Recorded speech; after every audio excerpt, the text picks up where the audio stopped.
This solar eclipse in Scorpio is about to reveal that.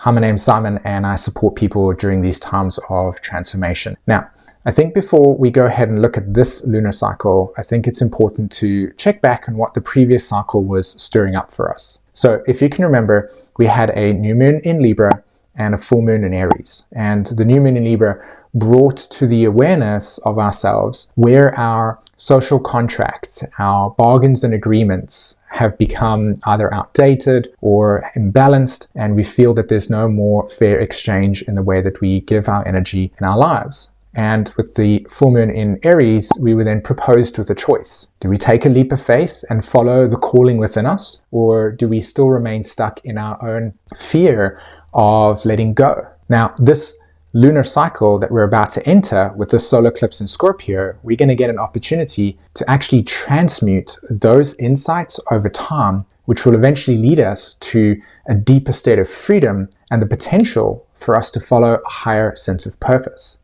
Now, we're actually being initiated here. There's a message and a calling that is going to arrive to us, and it will look along the lines of, are we ready to confront the ghosts within us? Are we ready to look at the parts of ourselves that keep us stuck, that don't allow our dreams to be fulfilled? And this energy over here, again, is going to give us this opportunity to really open up and expose the things that corrupt us. So how about we look at the transit field and take a breakdown of what this solar eclipse is going to be for us.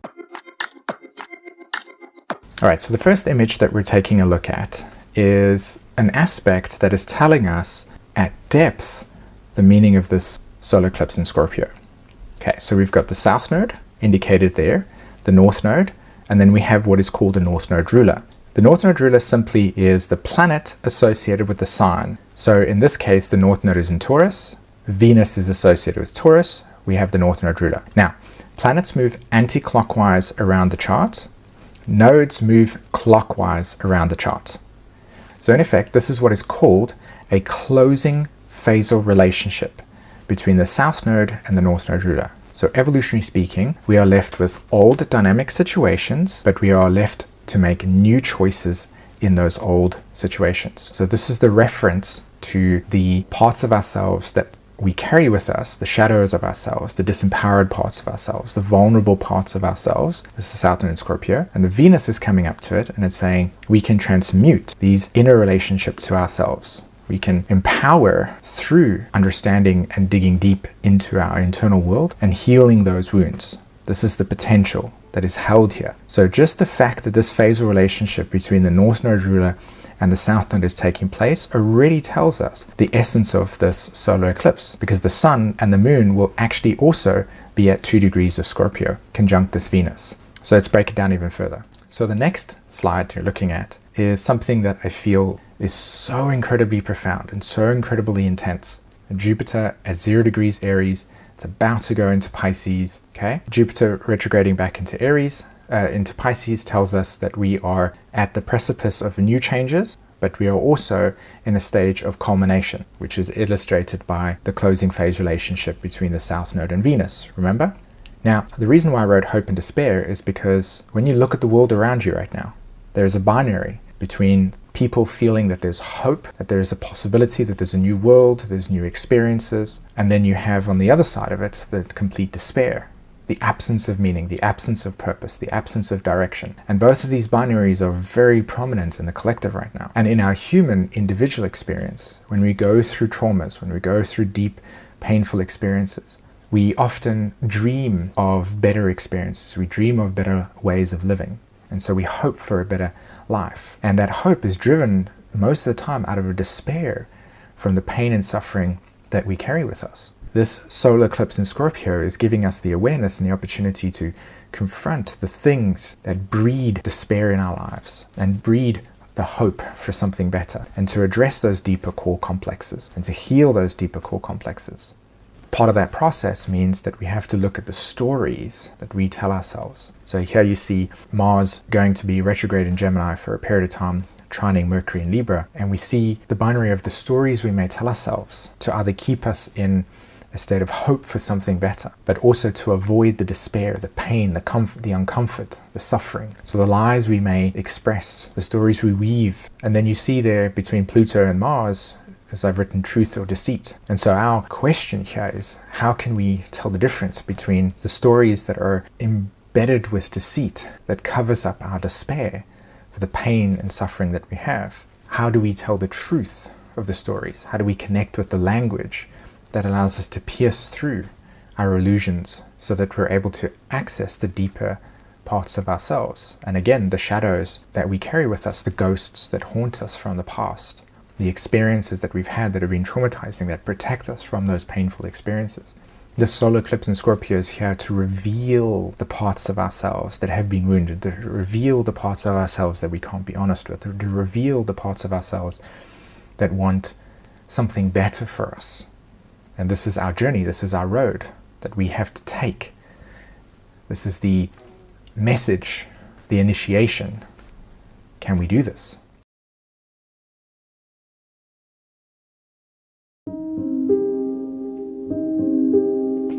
That's an interesting question. I felt that I wasn't alive in my content creation anymore.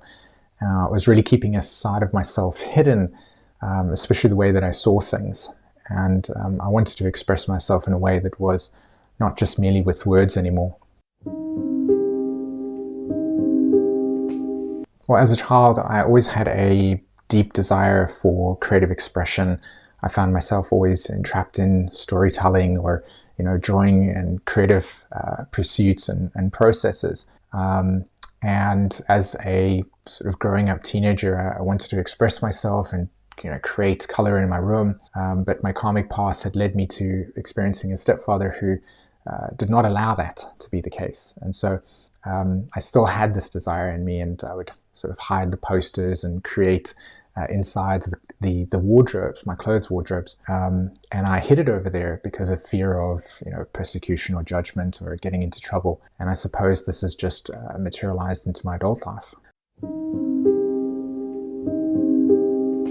Well, it's impacted me in many ways because parts of myself I don't allow it to come out.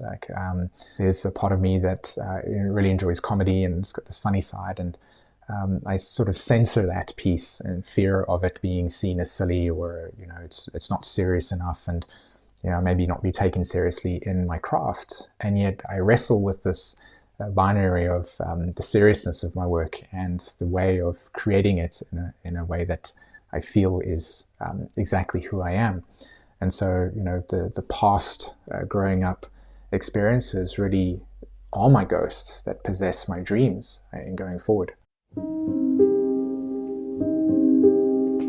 Well, it's an interesting story, actually. It's a combination of my daughter in a place of extreme creativity and watching them both grow and wanting to facilitate that. And I think one day I just woke up and I decided that this was not something that I felt was the right thing to do anymore. And so I started to, do some research. I started to notice myself getting inspired by ways that I can create videos, and also speaking up for things that are very important for me. And one of my motivations really was, I can remember when I was sort of 16, 17, and I was in a situation and my dad said to me, just do it. There's nothing you've got to lose. And so in many times I've actually used that message as a way to get me to have agency. And these were one of the times that I'd done it.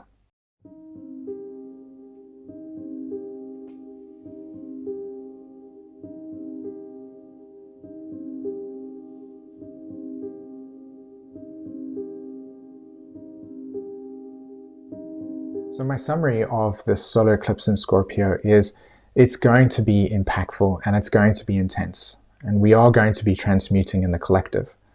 And I really hope that I inspired you today to begin releasing the ghosts that haunt your dreams. Now, for those of you that are actually studying astrology at the moment and want to take it to the professional level, I'm actually opening up a small amount of spaces for those that want one-to-one mentorship. And you can find the link in the description where you can set up a free 15-minute call with me and we can establish if this is a good fit for you, okay? Otherwise, if you want to learn more about my suggestions on how to empower yourself with the solar eclipse in Scorpio, you can click on this video over here.